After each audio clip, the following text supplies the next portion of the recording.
ተፈጠረ? ለምንድን ነው እንደዚህ የምታንኳኩ? እህቴ ያቺ ተረገመች ቀጠፋ ብላ ቤቱን እየበጠበጠችው ነው።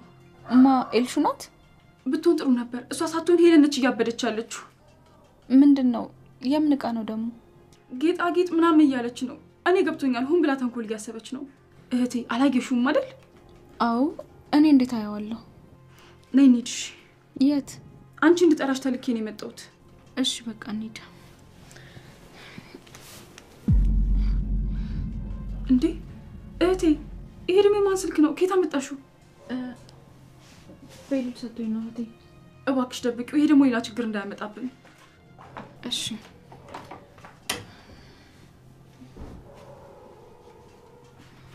ቤሉል ወርቆችን ተዘረፍኩ እያልኩ ነው። ሁሉንም ተራ በተራ እየፈተሽኩ ነው። ማም መቼም ከዚህ ቤት አይሆንም። ማንንም ላይ እንዳትጠቁሚ። ተረጋጊ። እኔ እናቴ ለምንድን ነው የምታለቅሽው? ምናልባት መሲና ኑኑ ስለተባለ ይሆናል። መሲና ኑኑ? ማም ረፊ ከጠፋም ጦስሽን ይሰድ። ሌላ ይገዛል። ሰው ግን አይገዛም። እንዴት እድሜ ልካችንን አብራ ይኖረች ልትጠረጥሪያለሽ? መሲና ኑኑ? በፈጣሪ ይሄ ምን መጃጃል ነው? መጃጃል አይደለም ቤሉል፣ እረፍ። ግጥም አድርጎ መጃጃል። ሁላችሁም ስሙኝ። አይኔ በማም ስም ይቅርታ። በጭራሽ ማዘን የለብሽ። አንድ እውነት ልንገርሽ፣ በህይወቴ እንዳንቺ ልጆች ስነ ስርዓት ያላቸው ሰዎች አይቻላቅ። እንዳትሳቀቂ። አይሆንም። ማናችሁም ይሄንን የማድረግ መብት የላችሁ በጭራሽ። ቤሉል ረፈታ በሳጭኝ። እናንተም የህፃን ልጅ ድራማችሁን አቁሙ። ትልልቅ ሰዎች ነን። ኑኑ እኮ ልጅሽ ማለት ናት። እንዴት በተራ ነገር ክብርሽን ታጫለሽ? እሰይ ቤሉልዬ፣ ምን አባቴ ላድርግ? አፌ ቁርጥ ይበላል። ፍቅር ተው፣ በማይመለከት ነገር አትግባ። ዝም በይ አንቺ እባክሽ። አንቺ ራስሽ ስለማታውቂው ነገር አታውሪ። ሄለን እውነት የአባቴን ቀን ይስጠኝ አንቺን ካልተበቀልኩሽ። አንቺ ጭራቅ። ሁለት እናትና ልጅ ሰይጣኖች ታያላችሁ። ይኸውልህ ቤሉል፣ አንተ በመሀል አትግባ። ከወሰደችው እውነቱን እናውቃለን፣ ካልወሰደችውም ደግሞ ይቅርታ እንጠይቃታለን። በቃ ያንቺ ይቅርታ ቁስላቸውን አያጠፋውም። እሺ ያደረግሽው ነገር ቀላል አይደለም። ሰላም ጤና ይስጥልኝ ውድ እንግዳ ድራማ ተከታታዮች፣ እንዴት ናችሁልኝ? እንኳን ወደ ሰብለይቱ በሰላም መጣችሁ። እንግዳ ድራማ በክፍል 28 ላይ አዶኒ ስለ በቀል እያወራ ነው። አሁን ላይ አዶኒ የአባቱን ገዳዮች ገድዬ ራሴን አጠፋለሁኝ ወይም ደግሞ አጥፍቼ እጠፋለሁ እያለ እንግዲህ በጣም ራሱን ቁጭት ውስጥ እያስገባ ይገኛል። በዛ ላይ ደግሞ ኑኑን እንደሚወዳት ነግሯት ነበረ። እንደዚሁም ደግሞ ከቤሉልም እንድትርቅ፣ ቤሉል በገንዘቡ የሚያስብ እንጂ በፍጹም አይወድሽም፣ አንቺ እንደምታስቢው አይደለም በማለት ኑኑን ሲያስፈራራትና ከሱ ጋር ድጋሚ እንዳላይሽ ከሱ ራቂ ያለ በተደጋጋሚ ሲያስፈራራት ነበረ። እንግዲህ ኑኑ ደግሞ ነፍሷ እስኪወጣ የምትወደው ቤሉልን ነው። በፍጹም እሱን በዚህ መልኩ አስበው አታውቅም። አዶኒ ደግሞ እንግዲህ ሌላ ነገር ለማድረግ እገደዳለሁ፣ ወንድሜ ቤሉል በጣም ይቅርታ፣ አንተ እናትና እህት እንዲሁም ወንድም አጎት አለ ብለዋል። እኔ ግን ማንም ሰው የለኝም፣ ስለዚህ ኑኑ እንድትነካብኝ ወይም ደግሞ ኑኑ እንድትወስድብኝ አልፈልግም እያለ እንግዲህ የገዛ ወንድሙ ላይ እየዛተበት ይገኛል። ኑኑ አዶኒን በፍቅር መልኩ ከነመፈጠሩ እንኳን አታውቅም። ከነመፈጠሩ አስታውሳው አታውቅም። በሷ እሱ በሚለው ወይም ደግሞ ወደርኩሽ በሚለው መልኩ ማለት ነው። ግን አብረው ስላደጉ እዛ ቤት እሷ ከገጠር ትመጣ ነበር ክረምትና ያው ትውውቅ ነበራቸውና ያን ያክል በዛ መልኩ አላሰበችውም። እሱ ግን በጣም እንደሚወዳትና ጭራሽ አሁን ላይ በማስፈራራት ላይ ይገኛል። በዛ ላይ ደግሞ የሆነ ነገር ማድረግ አለብኝ፣ በፍጹም እነሱ አብረው ሲሆኑ ዝም ብዬ ማየት አልችልም እያለ እየፎከረ ይገኛል።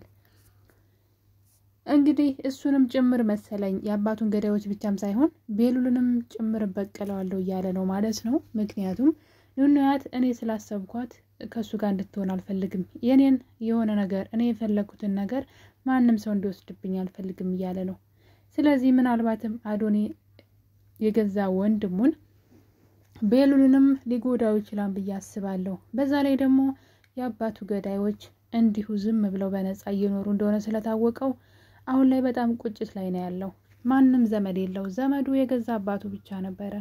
እሱንም እንግዲህ ሄለን ገደለችበት። እናም እንግዲህ በባለፈው ክፍል እንግዲህ አዶኒ የድምፅ መቅጃ የወይዘሮ ሄለን ክላስ ውስጥ አስቀምጦ ነበረ። ነገር ግን ወይዘሮ ሄለን በዛን ሰሞን ስታወራ የነበረው ነገር ከቴዲ ጋር ስለተጣሉ ስለ ቴዲ ነበረ እና ምንም አይነት ፍንጭ አላገኘም። ምናልባት አንዳንድ ነገሮች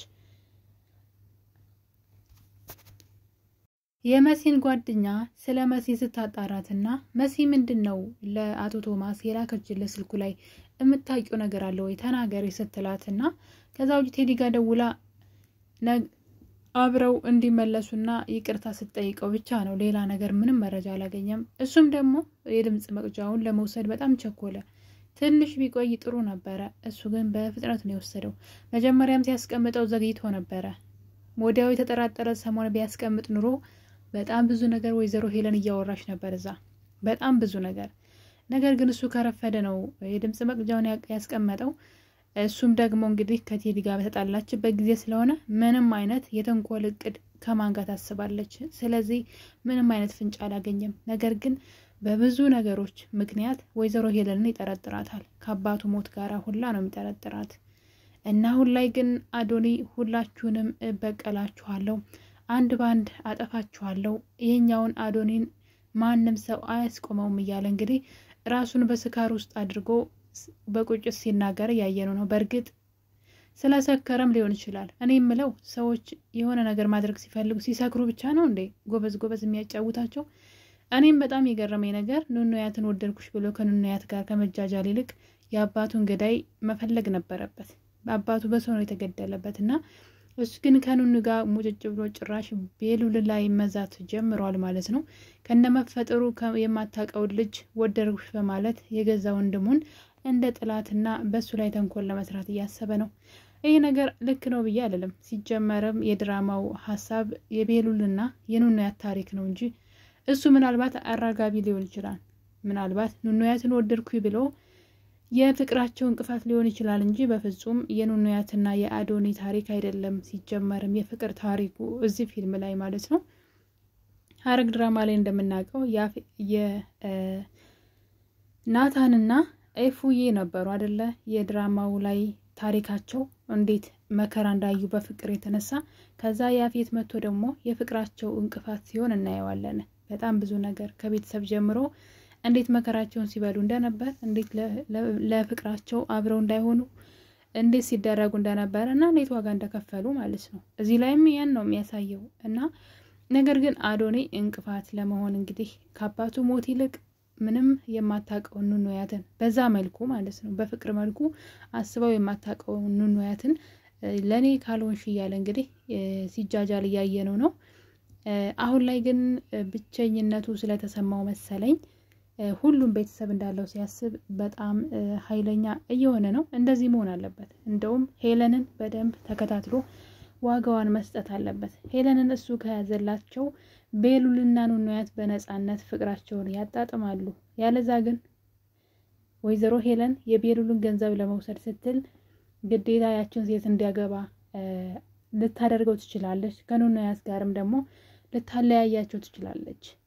በዛ ላይ ደግሞ እንግዲህ ያቺ ተንከሲስ እህቱ ማለት ነው ኤልሻዳይ የኑኑያት ቦርሳ ውስጥ እንደምናውቀው እንግዲህ የእናቷን ጌጣጌጥ አስቀምጣለች። እሱም ኑኑያት ሌባ ተብላ ሲሳቅባት ለማየት ስለፈለገች ነው። ቤታቸው ውስጥ እንግዲህ ድንገት ወይዘሮ ሄለን ያን ጌጣጌጧን ስታጣው በጣም ውድ ነው እንግዲህ ብዙ ብር ነው። ከዛ የተነሳ በጣም አብዳ ነበር። እንደውም እሱ ያሰበችው መሲኔን ለማናደድ ብላ ሆን ብላ ደብቃው ነው ብላ ነበር ያሰበችው እንጂ በፍጹም ኑኑያትን መጠርጠር አልፈለገችም ነበረ። ነገር ግን የመሲን ሁሉ ነገሯን ብትፈትሽም ልታገኘው አልቻለችም። እንግዲህ አይንዬም በዚህ ነገር በጣም ልቧ ተሰብሯል። በነገራችን ላይ ወይዘሮ ሄለን የዛን ቀን ጧት ላይ እዚህ ቤት ሁሉም ሰው ዛሬ ማታ መውጣት አለበት ብላ ስትፎክር ነበር። ምክንያቱም እየደወሉ የሚያስፈራሯት ሰዎች አሉ እና ማን ነው ከጀርባ እየሰራ ያለው ማን ነው እያለች ግራ ተጋብታለች። ለዛ ደግሞ እዚህ ቤት ያሉ ሰዎችን ሁሉ ማስወጣት አለብኝ ከዚህ ቤት ብላ እየፎከረች ነበረ። እና አይንዬ ናቸው፣ ሌላ ሰው የለም እዚህ ቤት ወይ አዶኒና አይንዬ ናቸው እንግዲህ እዚህ ቤት እንግዳ ሆነው የመጡትና በዛው ሰበብ እንግዲህ ከአይንዬ ጋር መጣላት የፈለገች ትመስላለች። አይንዬ ግን በጣም ነው ያሳዘነች። ለ20 ምናምን አመት የነበራቸው ወዳጅነት እንግዲህ በተራ ነገር እዚህ ደርሷል ማለት ነው። እናም አሁን ላይ የኑኑያትን ቦርሳ እየፈተሸች እያለ ሁሉም ደንግጠው ነበረ። ነገር ግን እዛ ቦርሳ ውስጥ ጌጣጌጦቹ ላይኖሩ ይችላሉ። ምናልባት የኑኑያት ስልክ ነው ሊኖር የሚችለው። ኑኑያት እህቷ ስልኩን ደብቂው ሌላ ጣጣ እንዳያመጣብን ስትላት ነበረ። ምናልባት ስትደብቃ ግን ስልኩን ስትደብቅ ኑኑያት ወደ ቦርሳዋ ነበር ሄደችው። ምናልባት እዛ ውስጥ አግኝተው አውታ መልሰው ከሆነ ከቦታው ወይም ደግሞ ሌላ ቦታ አስቀምጣላቸው ካልሆነ በስተቀር እዛ ውስጥ እንደተቀመጠ ሁላችንም እናውቃለን። ወርቁ ወይም ደግሞ የወይዘሮ ሄለን ጠፋ የተባለው ጌጣጌጥ ኑኑ ግን ሳታወጣው አትቀርም። እኔ እንደዛ አስባለሁ። ምክንያቱም እህቷ ሄዳ ያቺ ቀውስ እቃ ጠፋይ ብላ ቤቱን እየቀወጠች ነው ስትላት ኤልሹ ናት ወይ ስትላት አይ እንሷማ በትሆን ጥሩ ነበር እናትየዋ ናት ብላት እና ደግሞ ይህን ስልክ ደብቂ ሌላ ጣጣ እንዳይመጣብን ስትላት እሺ እህቴ መጣው ሂጅ ብላት ነበረ። እና ኑኑ ያስልኳን ይዛ እንግዲህ ልትሄድ የምትችለው ቁም ሳጥን የላትም፣ ሻንጣ ነው። ሻንጣዋን ስትከፍተው ጌጣጌጡን አግኝተው አውጥተው ሊሆን ይችላል ብዬ አስባለሁ። ያለዛ ግን በዛ ሁሉ ሰው ፊት እንግዲህ መዋረዷ ነው ማለት እንደማትወስደው ይታወቃል። ቤሉልም ያምናታል። ነገር ግን ለጊዜውም ቢሆን ለሷ ግን በጣም ከባድ ነው። እና እኔ ተወዳጆች እንግዲህ እንግዳ ድራማ ክፍል 28 ይህን ይመስል ነበረ። በቀጣይ በክፍል 29 እስከምንገናኝ ሁላችሁንም እወዳችኋለሁ። ቸር ቆዩልኝ።